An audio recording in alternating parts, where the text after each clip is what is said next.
अब हृदय चित्त से शिव को रिझाओ। एक चावल का दाना पार्वती जब कोई शिवलिंग पर समर्पित करता है, शिव जी कहते हैं उस चावल के दाने को मैं जीवों के उद्धार के लिए दे देता हूं, जीवों के उद्धार के लिए। सुनो पार्वती, डब्बी में चावल का दाना कैसे आया? जब तुमने मुझे प्रणाम करा, तुम्हारे मस्तक पर चावल का दाना लग गया, डब्बी बंद करते समय वो चावल का दाना उसमें गिर गया और इन चींटियों को प्राप्त हो गया। क्या चिंता करना?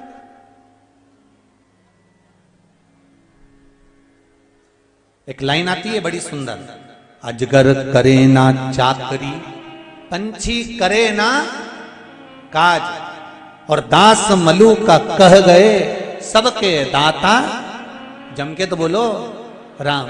ये कहावत लोग कहते रहते हैं, ये कविते लोग कहते रहते हैं, उसका कारण क्या है? जिसको दास मलूक कहा गया वो केवल दास नहीं था, वो उसका नाम मलूक था। दो मित्र थे, एक मलूक और एक उसका मित्र। जो मित्र था वो मंदिर जाया करता था, भगवान का भजन करने जाता था, भगवान की पूजन करने जाता था, शिव मंदिर में रोज जल चढ़ाने जाता था, शंकर की आराधना करने जाता था, भगवान राम के मंदिर पहुंच जाता था। कई गांव में, हमारे भी गांव में, यहाँ देपालपुर में भी कई ऐसे होंगे, बेटमा में भी ऐसे होंगे, कई गांवों में लोग ऐसे होते हैं, हमारे सीहोर में भी कई लोग ऐसे हैं जिनका काम है रोज 5-10 मंदिर के अगर दर्शन निकल ले तब तक उनका पेट नहीं भरा। तो अपने गांव में भी ऐसा होगा, 2-4 मंदिर तो जाता ही होगा। पर गुरु महाराज ने तो सारा झंझट ही मिटाई दिया, एक ही जगह पे सारा देवताओं के लाके धर दिया कि तुम्हें कहीं जाने की जरूरत नहीं है, एक ही जगह पर प्रणाम कर लो। 24 अवतार मंदिर में, यहाँ 11 रुद्र मंदिर में, जहां एक ही जगह पर। गुरु महाराज ने तुम्हारी अच्छी सोची कि कहीं नहीं भटकना अपना।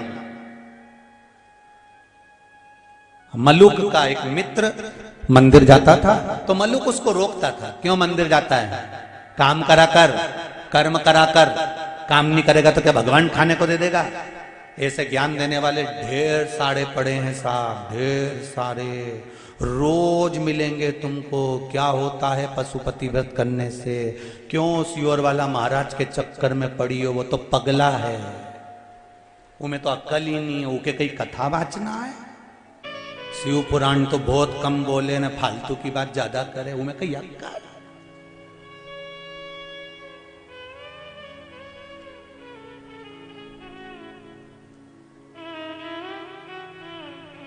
वह फालतू की बात के चक्कर में गीता प्रेस गोरखपुर से सारी पुराणों तो जाए कि नहीं जाए, पर शिव पुराण इतनी बिक रही है, इतनी बिक रही है कि गीता प्रेस गोरखपुर वाले भी कह रहे हैं कि क्या शिव पुराण जा रही है फालतू की बात के चक्कर में।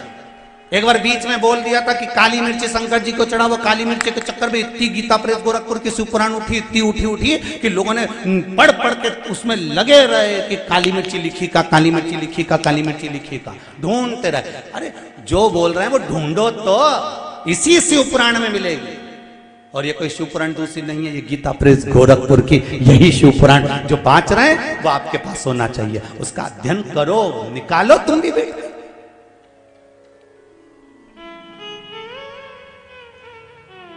क्यों जाता है मंदिर में? क्यों शंकर जी को पानी चढ़ाता है? कई लोग अकल देंगे तुमको। क्या होता है शंकर जी पे दूध चढ़ाने से? क्या होगा एक लोटा पानी चढ़ाने से? क्या होगा? तो जो ऐसी अक्ल देनी उके बिठाओ, अंदर से एक बाल्टी पानी लाओ। समझ गए क्या? तुम देपालपुर वाले समझदार तो गढ़ा हो रहे हैं, बहुत जोरदार समझो। इस मामला में तो तुम चतुर हो, बस कहीं नहीं करना है। उसको बिठा के बाल्टी सिर पे लेके उकी एक फेरी लगाना और बाल्टी को उल्टा फेंक देना, मतलब ये मर चुका है। क्योंकि पानी की परिक्रमा आखिरी में ही होती है घाट पे, समझ लो, निपट गया। क्योंकि जो हिंदू धर्म के देवताओं पर आक्षेप लगाए, हिंदू धर्म के देवताओं पर उंगली उठाए, वो हिंदू नहीं हो सकता, वो सनातनी नहीं हो सकता, वो घर में रहकर घर फोड़ने वाला हो।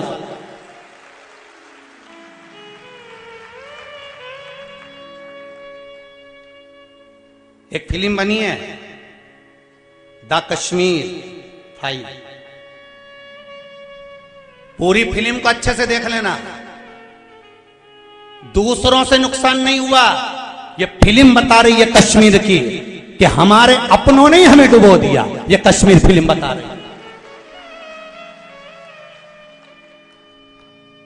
दूसरों की सामर्थ्यता नहीं हो सकती तुम पर उंगली उठाने की। कोई हमारा ही अपना घर फोड़ने वाला होगा जो मिल जाता है और पूरे घर में आग लगवा देता है। ऐसे बहुत मिलेंगे। शंकर जी पे दूध चढ़ाने से क्या होता है?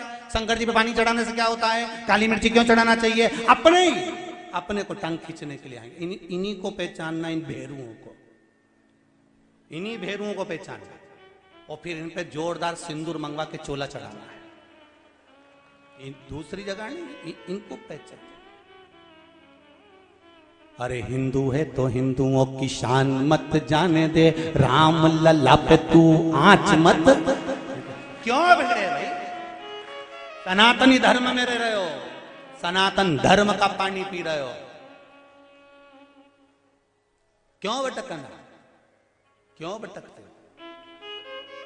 क्या होगा पानी चढ़ाने से? वो तो मलुक कर रहे हैं। मलुक दास बाद में बने। पहले अपने मित्र से कहते हैं शंकर जी के मंदिर क्यों जाता है, राम मंदिर क्यों जाता है, शिव मंदिर क्यों जाता है, भगवान के मंदिर क्यों जाता है? इतने में मित्र ने कहा मैं तो मंदिर जाऊंगा। अरे काम करो, मंदिर जाने से कुछ नहीं होगा, पानी चढ़ाने से कुछ नहीं होगा। तो मलुक कह रहे थे और मित्र कहता है मैं काम भी करता हूं। मैं ये नहीं कहता कि मैं काम नहीं करता, कर्म प्रधान है। काम करो, दिल से करो, पढ़ाई करो, दिल से करो, सत्कर्म करो, दिल से करो, पर उस पर विश्वास कर करना। मलुक ने कहा काम नहीं करेगा तो क्या तेरा भगवान खाने को दे देगा? मित्र ने कह दिया दे देगा। मलुक ने कहा मैं जंगल में जाके बैठ जाऊं तो तेरा भगवान दे देगा खाने के लिए? बिल्कुल दे देगा, जा बैठ। अब ऐसा अड़ी का कहीं का मिल जाए नहीं तो बैठ जा बैठ। और गया मलुक। और अगर भगवान नहीं मिला तो क्या नहीं मिला तो मैं मंदिर जाना छोड़ दूंगा, और मिल गया तो मैं मंदिर जाना चालू कर दूंगा। जा। रोटी खिलाएगा भगवान? बिल्कुल खिलाएगा। कुछ नहीं करना पड़ेगा, बिल्कुल मत कर, तू तो बैठ। मलुक गया जंगल में, एक पेड़ के नीचे बैठ गया। उसको लगा कि पेड़ के नीचे तो कोई आके भिखारी को दान दे जाएगा तो खाना पड़ेगा। एक काम करता हूं, पेड़ के ऊपर चढ़ के बैठ जाता हूं। मलुक पेड़ के ऊपर चढ़ गया और मलुक पेड़ के ऊपर चढ़ के बैठा। इतने में एक किसान 4 रोटी, थोड़ा सा अचार, कांदा बांध के लाया था। रोटी उसने सोचा गाय को यहीं चराना है, रोटी कोई जानवर खा जाएगा, इसलिए उसने पेड़ पे टांग दी।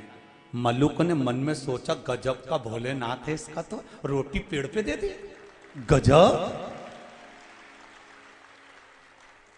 परंतु इसने मन में सोचा मेरा दोस्त कह रहा था कि तू तो कुछ काम ही मत कर, वो तो रोटी खिला के जाएगा, तो मैं काय को हाथ से उठाऊं और क्यों निकाल के खाऊं? मैं भी तो देखूं भगवान कैसे आके खिलाता। इतने में 4-5 डाकू घोड़े पे तड़क तड़क आ गए और डाकुओं ने सोचा हरा भरा पेड़ है, इसके नीचे विश्राम करते हैं। विश्राम करा। एक डाकू लेटा तो उसको रोटी दिखी। उसने कहा सरदार भगवान ने रोटी दी, जगदम्बा जी ने, माता जी ने रोटी दे दी, कालका महारानी ने, उतारो उतारो भूख लग रही। इसने रोटी उतारी। दूसरा बोला एक भी रोटी मत खाना, ऊपर पुलिस वाला बैठा है, ऊपर पुलिस वाला बैठा है, रोटी में जरूर नींद की गोली मिलाई होगी, रोटी में नींद की गोली मिलाई होगी, अपन खाएंगे सो जाएंगे, ये पकड़ के ले जाएगा। सरदार क्या करें? सरदार ने कहा अकेला उतारो नीचे इसको, और उसको नीचे उतारा। सरदार क्या करें? सरदार ने कहा बांध दो पेड़ से, उसको पेड़ से बांध दिया। सरदार क्या करें? सरदार बोले ये अपने को पागल समझता है कि नींद की गोली की रोटी हमें खिलाएगा? एक काम करो, ई की रोटी ई के ही खिलाओ। अब वो तो के नहीं खाऊंगा, सरदार नहीं खा रहा, सरदार के मार मार के खिलाओ। ने दो इधर से दो चा, ने दो इधर से दो चा, ने मुंडा में रोटी फंसाई दे, फिर मारे ने मुंडा में फिर रोटी ठूस दे, फिर मारे ने फिर ठूस है। और जितनी रोटी थी ना कांदा के साथ में, अचार के साथ ढोस ढोस के खिलाई। सरदार ने कहा इसको छोड़ दो, चलो। ये चले गए। ये शाम के घर गया, गांव के अंदर तो पूरा नीला पीला हो रहा था। इसका मित्र मंदिर से आ रहा था। उसने पूछा क्यों रे, मेरा भोलेनाथ मिला था क्या? कि तेरा भोलेनाथ नहीं खाओ तो मारता भी था। गजब का गजब।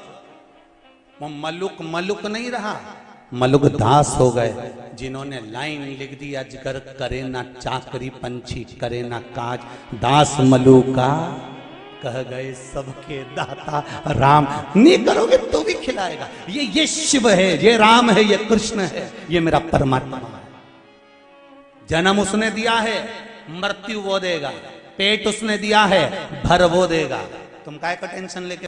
कई लोग कहते हैं गुरुजी बेटी की विदाई में सबसे ज्यादा मां रोती है, पर शिव महापुराण की कथा कहती है कि बेटी की विदाई में सबसे ज्यादा पिता रोता है।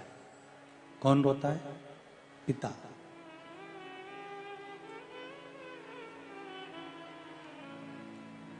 जितना मां रोती है उससे ज्यादा बेटी की विदाई में बाबुल रोता है, पिता रोता है।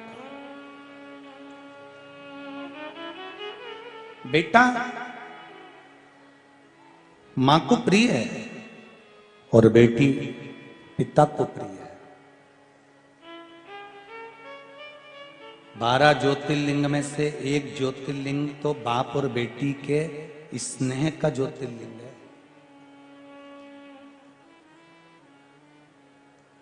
कौन सा ज्योतिर्लिंग है जो बाप और बेटी के अटूट प्रेम को दर्शाता है? 12 ज्योतिर्लिंग में से एक ज्योतिर्लिंग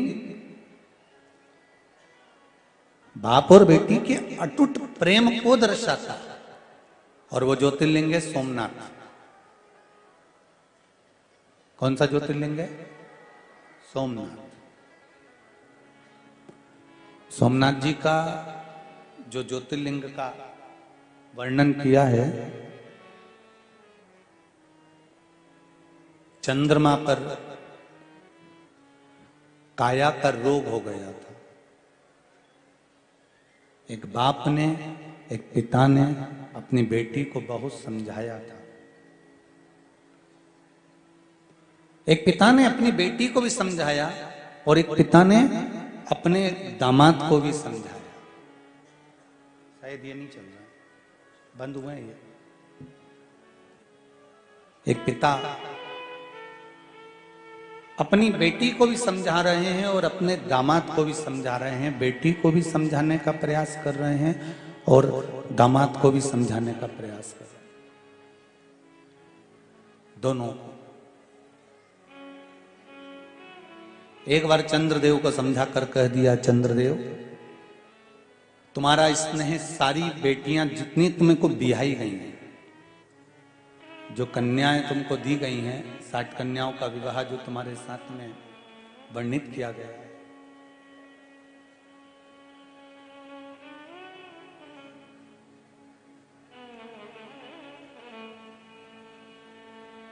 साठ बेटियों का जो जन्म दक्ष प्रजापति के यहां हुआ था, उसमें से कुछ बेटियां जो चंद्रदेव को दी गई थी।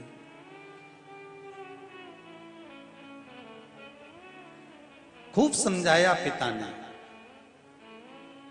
बेटी के जीवन में अगर दुख आता है ना, तो सबसे पहले बाप की आंख में आंसू आता है।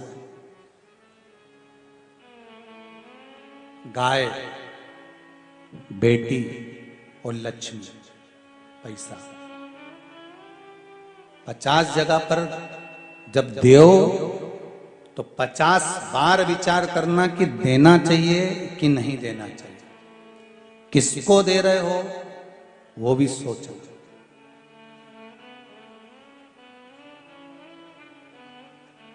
गाय देने से पहले ब्राह्मण को देखो कि ब्राह्मण के घर में जगह है गाय को बांधने की।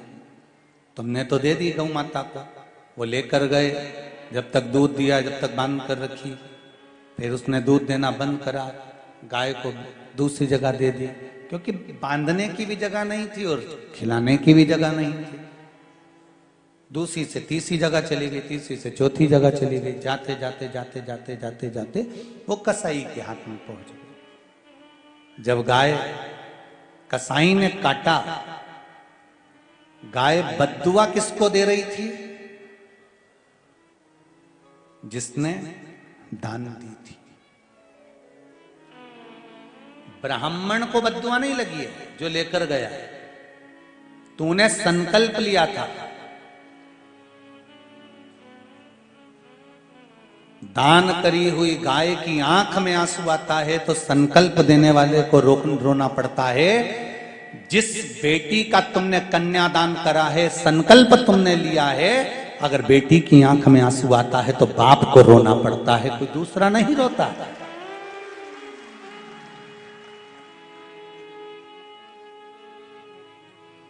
कोई दूसरा नहीं रोएगा।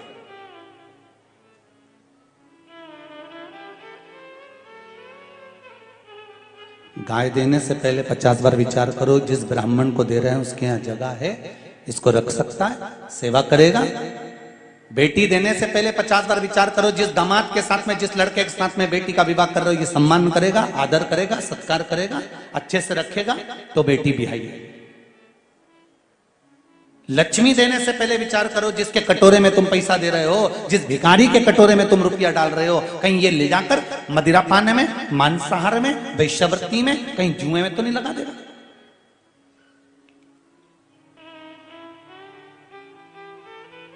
गाय, बेटी और लक्ष्मी 50 बार विचार कर देना चाहिए। ऐसे ही मत दे देना किसी से। किसी भिखारी के कटोरे में अगर पैसा डालो तो पहले विचार कर डालो, क्या ये इसका उपयोग सही जगह कर रहा है। बेटी को देने से पहले विचार करना, क्या ये सही जगह पर जा रही है।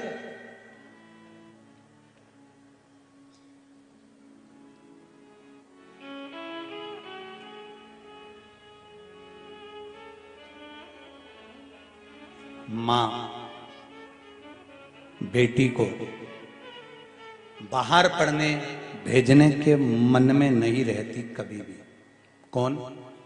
जम के बोलो जरा। मां। मां कभी बेटी को बाहर पढ़ने के लिए भेजना नहीं चाहती, पर बेटी को अच्छा पढ़ता हुआ देखकर एक बाप ऐसा होता है जो अपनी पत्नी को समझाता है कि इसको मैं चाहता हूं इंदौर पढ़ने भेज दूं, इसको मैं रतलाम पढ़ने भेज दूं, इसको मैं पूना पढ़ने भेज दूं, इसको मैं मुंबई भेज दूं, इसको मैं विदेश भेज दूं। केवल एक पिता होता है जो बेटी को पढ़ने के लिए दूसरे नगर में, दूसरे गांव में, दूसरे शहर में भेजता है। सारे घर के लोग एक पिता को समझाते हैं, क्या कर रहे हो, अपनी युवान बेटी को तुम